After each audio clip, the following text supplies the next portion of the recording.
Bonjour à tous, dans cette vidéo je vais vous expliquer les trois différences entre les régions de résidents terrasse.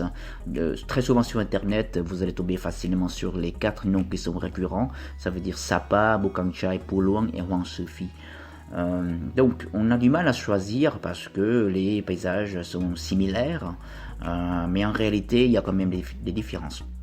Il y a trois différences en tout: la différence géographique, la différence au niveau du volume de visiteurs, et puis enfin le niveau de diversité de paysages.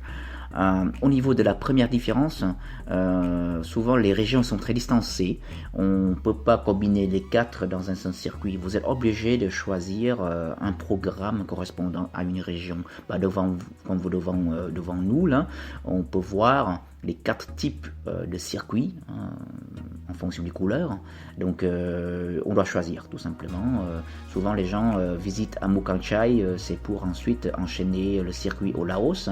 À Sapa c'est plutôt pour passer le week-end, puis pour Luang Hoang Se Phi ça prend plus de temps, donc il faut faire une boucle. À Hoang Se Phi ça prend grosso modo un circuit de 9 jours, et puis pour Luang un circuit d'une semaine.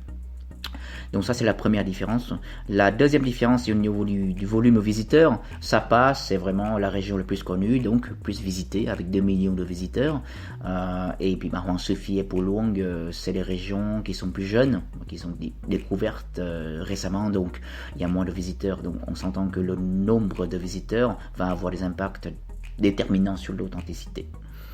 La troisième différence est au niveau de la diversité des paysages. Le point fort de Po Luang et Hoang Se Phi c'est que au-delà des résidents en terrasse, vous avez droit à d'autres types de paysages. Comme par exemple à Po Luang, hormis Po Luang, vous pouvez aussi visiter la baie d'Along terrestre ici, et puis terminer par une croisière dans la baie de Lan Ha.